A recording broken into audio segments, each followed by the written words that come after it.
Hi everyone. इस video में हम बात करेंगे, अगर आपने इग्नू का जून 2026 का कोई पेपर छोड़ दिया या उसमें आप फेल हो गए तो इसका इम्पैक्ट आपकी मार्कशीट या डिग्री में क्या पड़ेगा। हम ये बात नहीं कर रहे कि पेपर छोड़ जाने के बाद नेक्स्ट सेशन में आप दे सकते हो, एग्ज़ाम फॉर्म भरना पड़ेगा, वो चीज़ें सबको मालूम है। लेकिन इस वीडियो में हम डिटेल में डिस्कस करेंगे कि इसका इम्पैक्ट आपकी मार्कशीट में क्या पड़ेगा और आपकी डिग्री में क्या पड़ेगा। तो सबसे पहले ये समझते हैं, इग्नू की जो मार्कशीट होती है वो आपके घर में डिलीवर करी जाती है जब आपका प्रोग्राम कंप्लीट होता है। आपके प्रोग्राम के सारे ग्रेड्स जब आपको मिल जाते हैं, चाहे वो असाइनमेंट हो, थ्योरी हो, या अगर कोई प्रोजेक्ट का कंपोनेंट है तो उसके ग्रेड सब कुछ आ जाते हैं। उसके बाद आपको आपके घर में मार्कशीट डिलीवर करी जाती है। यहाँ कोई फर्स्ट ईयर की सेपरेट मार्कशीट या इंटरमीडिएट ईयर की सेपरेट मार्कशीट नहीं मिलती।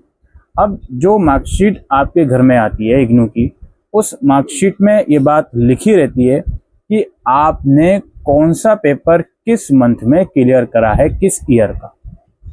समझ गए? जैसे फॉर एग्जांपल, एक जस्ट एग्जांपल लेता हूँ।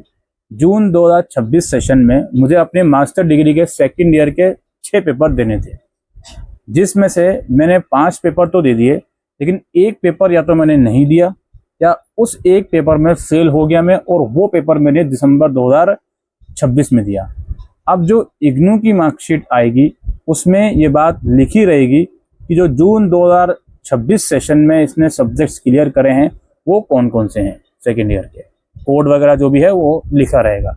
और एक सब्जेक्ट जो मैंने दिसंबर 2026 में क्लियर करा, उस कोड के आगे लिखा रहेगा कि उसमें कितने मार्क्स आए हैं और ये पेपर इसने दिसंबर 2026 में क्लियर करा। ये सीधा इम्पैक्ट आपकी मार्कशीट में होगा। अब आपका सवाल ये आएगा कि सर ये इम्पैक्ट क्या हुआ। इसमें इतना आपको समझना है भाई, डायरेक्टली अगर कोई आपकी मार्कशीट देखता है तो चीज़ें समझ में आती हैं।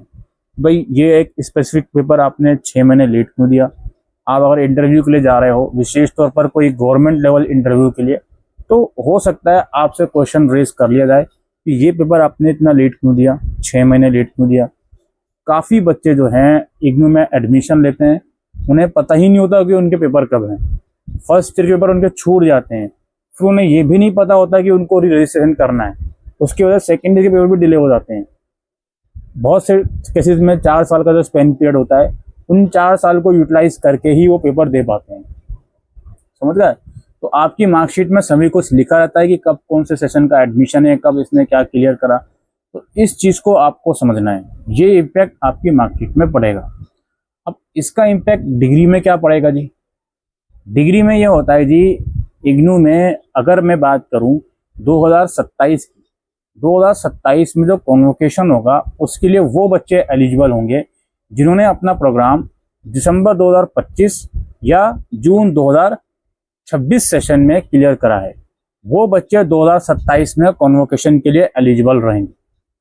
अब अगर मान लीजिए, अगर आपने जून 26 में आपकी ईआर आ गई, बैक लग गई, या आपने पेपर ही नहीं दिया, तो ये पेपर आप दोगे दिसंबर 26 सेशन में। तो दिसंबर 26 सेशन में जब ये पेपर आप दोगे तो आप 2027 में कॉन्वोकेशन के लिए एलिजिबल नहीं होगे। आपको 2027 में डिग्री नहीं मिलेगी। बेशक आप दिसंबर 26 में पेपर क्लियर करने के बाद जनवरी में मार्कशीट जाकर ले लो या आपके घर में आ जाएगी, लेकिन जो डिग्री है वो आपको 2028 में कॉन्वोकेशन के बाद ही मिलेगी। ये बात आपको समझनी है। अब अगर आपका इंटरमीडिएट ईयर में ईआर था, आपने विद इन जो प्रोग्राम का मिनिमम ड्यूरेशन होता है उसी के अंदर अंदर सारी चीज़ें क्लियर कर ली, तब तो डिग्री पर कोई डिले आपका नहीं पड़ेगा। फॉर एग्जांपल, फर्स्ट ईयर का कोई पेपर आपने लेट दिया, सेकंड ईयर के साथ साथ या उससे पहले पहले दे दिया, फिर सेकंड ईयर का एक भी पेपर आपका लेट नहीं हुआ, मास्टर डिग्री की बात कर रहा हूँ, तो ऐसी सिचुएशन में जो फ़र्क ईयर वाला मार्कशीट में दिखेगा वो तो दिखेगा ही, लेकिन डिग्री आपकी लेट नहीं होगी। आई होप आप इन चीज़ों को समझ में होगा। ठीक है, ये आज की इस वीडियो में हम डिटेल जानकारी देने आए थे कि बैक लगने से या एब्सेंट होने से आपकी एक्चुअल मार्कशीट या डिग्री में क्या फ़र्क पड़ता है इग्नू में। उम्मीद करते हैं ये वीडियो आपको यूज़फुल लगी हो, तो इस वीडियो को शेयर करिएगा। Thank you.